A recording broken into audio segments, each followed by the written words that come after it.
Hello बच्चों, मेरे classes में आपका स्वागत है। आज के क्लासेस में हम लोग देखेंगे प्रश्नावली 1.6 के क्वेश्चन। ठीक है, घनमूल निकालना। घनमूल कैसे निकालते हैं? अभी तक हम लोगों ने देखा वर्ग, घन और वर्गमूल निकालना, अभाज्य गुणनखंड विधि से भी और भाग विधि से भी। ध्यान ये रखना है बच्चों कि यदि आपके पास पूछे कि एक संख्या दे दिया जाए और बोले कि भाई आपको घनमूल निकालना है इसका, तो वहाँ पे कोई भी भाग विधि उपयोग नहीं करना है, क्योंकि घनमूल के लिए वर्क नहीं करती है। सिर्फ वर्गमूल बोले तब भाग विधि निकालना है। घनमूल बोले तो जैसे हम दो का पेयर बनाते थे अभाज्य गुणनखंड विधि से, वैसे ही बनाना है। ठीक है, तो चलिए पहला क्वेश्चन दिया है 125। अब 100 सॉल्व करने से पहले थोड़ा सा हम लोग ये समझ लेते हैं कि आखिर घनमूल क्या है। मान लीजिए मैं कोई संख्या ले लेता हूँ, चलिए 2 ले लेते हैं। ठीक है, तो इस संख्या को 3 बार यदि हम गुणा करें, ठीक है, 2 एकम 2, 2 दूनी 4 और 4 दूनी 8, 2 दूनी 4, 4 दूनी 8। यानी किसी संख्या को जब हम 3 बार गुणा करते हैं तो प्राप्त संख्या क्या होती है? 8 आती है। ये क्या कहलाता है? घन। अब घन मूल निकालना है हमको, तो हमको ये संख्या दी रहेगी, तो ऐसी संख्या हमको ढूंढना है जिसका 3 बार गुणा करने पर क्या होता है, ये संख्या प्राप्त हो जाए। ठीक है, तो ये जो 2 है, 2 की घात 3, इसको लिख सकते हैं 2 की गुणा 3 बार है तो बराबर 8। तो ये जो संख्या जिसका 3 बार हम गुणा कर रहे हैं, यही इसका क्या हो जाता है? घनमूल हो जाता है। किसका? 8 का। तो हमको ये संख्याएं दी रही होंगी, हमको निकालना है अभाज्य गुणनखंड विधि से, उनका त्रिक फाइंड आउट करना है। ठीक है, चलिए क्वेश्चन देखते हैं। पहला क्वेश्चन दिया है 125 दिया हुआ है। अब इसका हमको क्या निकालना है? घनमूल निकालना है 125 का। तो हल करके पूरा लिखना है। किस विधि से निकालना है? अभाज्य गुणनखंड विधि से। जैसे हम लोग पहले सॉल्व करते थे वैसे ही निकालना है। बस एक डिफरेंस है कि हमको यहाँ पे क्या करना है?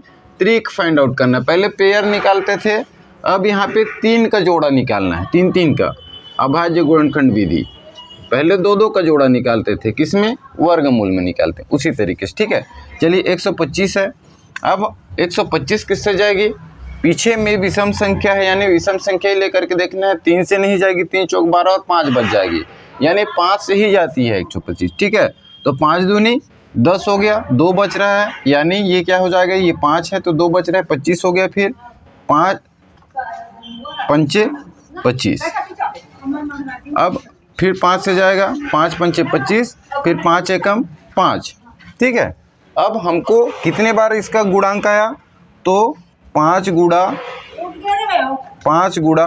5 ये आ रहा है। किसका? 125 का। क्या निकालना है? घनमूल निकालना है। इसलिए करनी के सामने अब हम 3 लगाते हैं।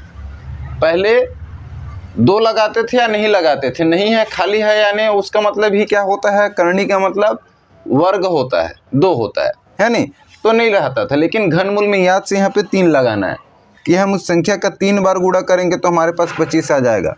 तो 5 की घात 3 है नहीं? या तो फिर आप क्या कर सकते हैं? त्रिक बना है तो इस त्रिक में से क्या करेंगे? त्रिक का एक जोड़ा बन रहा है। ठीक है, यानी 3 अंक का हमारे पास एक जोड़ा बढ़ रहा है 5 का, तो 1 निकालना है। आपको 3 का देखना है। इसमें पहले 2 का पेयर देखते थे, घन में 3 का देखना है, घनमूल में। तो इसका 125 का घनमूल क्या हो जाएगा? 5 हो जाएगा। ये आंसर है। यानी त्रिक में से 3 जोड़े बनेंगे जब किसी संख्या को, उसी संख्या को आपको बाहर ले लेना है। तो क्या कहलाता है? आपका घनमूल कहलाता है दी हुई संख्या का। तो 125 का घनमूल क्या हो जाएगा? 5 हो जाएगा। अगला क्वेश्चन देखते हैं। डस्टर कहीं चला गया यार, मिटाने में दिक्कत जा रहा है। नेक्स्ट क्वेश्चन, स्क्रीनशॉट आप ले सकते हैं पुश करके, वीडियो में बैक जा करके, है नहीं? चलिए दूसरा क्वेश्चन क्या दिया हुआ है? इसी तरीके से सभी क्वेश्चन सॉल्व होंगे, बस स्पेशल इसमें है कुछ नहीं।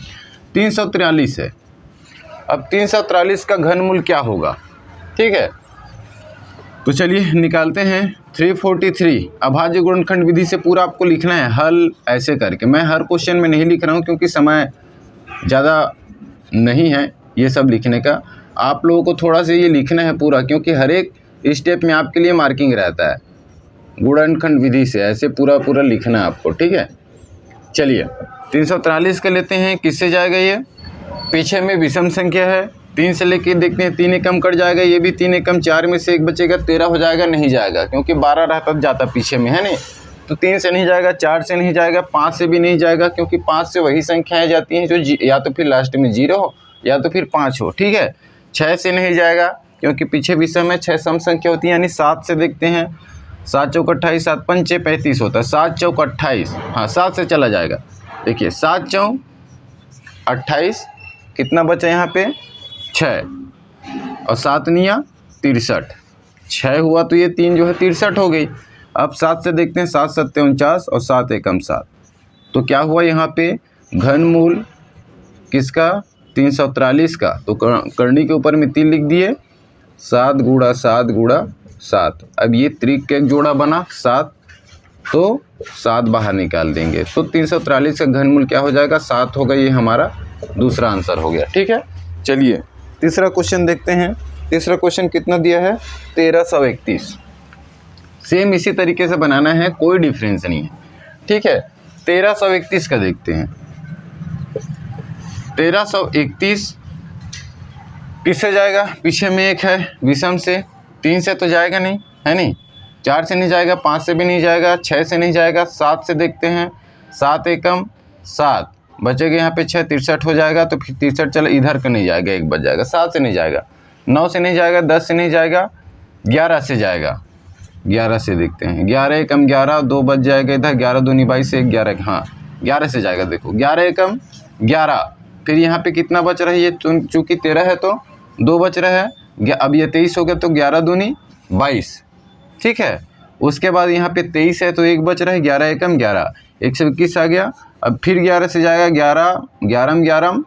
11 बार पहाड़ा पढ़ेंगे तो 121 होता है, फिर 11 से जाएगा, 11 एकम 11, यानी 1331 का जो घनमूल है वो क्या हो जाएगा हमारा 11 गुणा 11 गुणा 11, और 3 का एक जोड़ा बन रहा है 11 का, तो 11 को बाहर निकाल देंगे, यही क्या हो जाएगा 1331 का घनमूल है, ठीक है 11, ये आपका आंसर हो जाएगा, ठीक है। अगला थोड़ा बड़ा वाला क्वेश्चन देखते हैं, काटो, क्योंकि बनाने का तरीका इसमें सेम ही है, कुछ स्पेशल नहीं है। आगे क्वेश्चन भी नहीं दिया है, ये क्वेश्चन दिया है, कितना ठो दिया है 8 ठो दिया है, ठीक है। थोड़ा बड़ा वाला देखते हैं। चलिए चौथा देखते हैं। चौथा में पीछे में 7 है, अभाज्य है 2197, तो 13 से जाएगा, ठीक है। 13 से करके देखना, ये छोटा छोटा है। 5वां को देख लेते हैं एक बार, थोड़ा बड़ा देख लेते हैं, ठीक है। 5वां को देखते हैं। 5वां क्वेश्चन में क्या दिया हुआ 9261। 9261 का आपको क्या निकालना है, घनमूल क्या होता है नहीं। तो यहाँ पे अब हम किसका पहाड़ा पढ़ेंगे, पीछे में विषम है, तो 3 5 7 से ही देखते हैं। 3 से देखते हैं, 3 से चला जाएगा, जा सकता है, 3 तिया 9। ये जब छोटा पड़ रही है नहीं, तो हम एक बार शून्य ले लेंगे, ठीक है। 3 शून्य शून्य। अब इन दोनों को साथ में लेना है, 3 8 24, 2 बच रहे, 3 7 21। इस तरीके से करते हैं जब छोटा डेटा बीच में आ जाए, ठीक है। इसको ध्यान में रखना है। या तो फिर लास्ट में अब जी ये करते हैं, ध्यान रखिएगा, ये जितना है उसका 3 गुना होना चाहिए। 9261 इतना का 3 गुना होगा, ठीक है, तभी आपका सही होगा। चलिए फिर 3 से जाएगा, 3 एकम 3 और शून्य, यानी 3 दाहम 30 हो गया इन दोनों का, 3 दूनी 6 और 2 बच रहे, 3 या 27, ठीक है।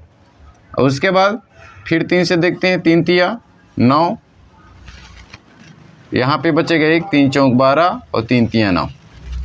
अब 3 से नहीं जाएगा, अब 7 से जाएगा, है नहीं। 7 चौक 28, क्योंकि 343 का हम लोग अभी निकाले हैं, 7 का होता है आगे, ठीक है। 343 जो है 7 का घन होता है, दूसरा क्वेश्चन में निकाले हैं। 7 चौक 28, कितना बच रहा है यहाँ पे 34 से तो 6, 7 नहीं 63, फिर 7 7 49, फिर 7 एकम 7। अब गुणा करके देखना कितना आ रहा है, इसका भाज्य गुणनखंड कितने में टूट रहा है, तो 3 गुणा 3 गुणा 3 और 3 ठो 7 है, 7 गुणा 7 गुणा 7। हम लोग क्या करते हैं, 3 का इसमें जोड़ा बनाते हैं, त्रिक बनाते हैं, इसलिए 9261 का घन कितना हो जाएगा, इसमें से 1 3 बाहर निकाल देंगे, ठीक है। 3 गुणा 3 गुणा 3 और इधर 7 गुणा 7 गुणा 7, इस टाइप का आप इसको घन में भी ले सकते हैं। ठीक है, अब इसका त्रिक बन रहा है, इसका त्रिक बन रहा है, तो हमको क्या करना है, बाहर निकाल लेना है। 3 गुणा 7 इस तरीके का। ठीक है, जब ये घन बाहर निकालेंगे तो 3 और 7 आ जाता है, करनी जब बाहर निकालते हैं। तो हम लोग इससे पहले डायरेक्ट निकाल रहे थे, तो भी बन सकता है, कोई दिक्कत नहीं है। ठीक है, 3 और 7 को डायरेक्ट बाहर निकाल के आप गुणा कर सकते हैं। 7 या 21, अर्थात ये क्या है, आपका आंसर है 9261 का घनमूल क्या हो जाएगा, 21 हो जाएगा। सभी क्वेश्चन इसी तरीके का बनेगा, हर क्वेश्चन को सॉल्व करने की ज़रूरत नहीं है। ठीक है, मेन आप कैसे सॉल्व करते हैं यही देखिए। पहले हम लोग जब वर्गमूल निकालते थे 2-2 का जोड़ा बनाते थे, यहाँ पे 3-3 का बनाते हैं। बाकी भाज्य गुणनखंड विधि ही है जो आपको पहले से ही पता है। और घनमूल में याद रखिएगा, भाग विधि से नहीं बोलता है। क्वेश्चन में ध्यान देना है, वर्गमूल बोला है या घनमूल बोला है। पता चला आप इसको वर्गमूल में सॉल्व किए, भाग विधि से वर्गमूल टाइप का भाग विधि सॉल्व कर दिए, जो हम लोग देखे थे प्रश्नावली 1.45 में, उस तरीके का, तो पूरा आंसर आपका गलत हो जाएगा। इस चीज़ का ध्यान रखिएगा, घनमूल बोला है या वर्गमूल बोला है। ठीक है, और क्वेश्चन में भी ये भी बोला जाएगा कि भाग विधि से निकाले यदि वर्गमूल आ गया तो, या अभाज्य गुणनखंड विधि से निकाले। यदि नहीं बोला है तो कोई से विधि से भी निकाल सकते हैं। मे भी अभाज्य गुणनखंड विधि सरल लगता होगा तो उसी से निकाल लेना। ठीक है, और घनमूल में केवल और केवल अभाज्य गुणनखंड विधि से सॉल्व करना। बट वर्गमूल की तरह जैसे 2-2 का पेड़ लेते थे, यहाँ पे 3-3 का जोड़ा बनाएंगे और उसको बाहर निकाल करके गुणा कर देंगे, वही आंसर होगा। ठीक है, तो आज की वीडियो में इतने ही है। आगे का कुछ क्वेश्चन और है, 3-4 क्वेश्चन, 3 क्वेश्चन सेम इसी तरीके के ही बनेगा, कोई डिफरेंस नहीं है। तो नेक्स्ट क्लासेस में अपन सीधा घातांक देखेंगे। ठीक है, और वो बहुत छोटा चैप्टर है, 2 प्रश्नावली में ख़त्म हो जाएगा। तो वीडियो में बने रहिएगा और मेरे चैनल से जुड़े रहिएगा। आज की वीडियो में इतनी ही है, मिलते हैं अगले वीडियो में, तब तक के लिए धन्यवाद।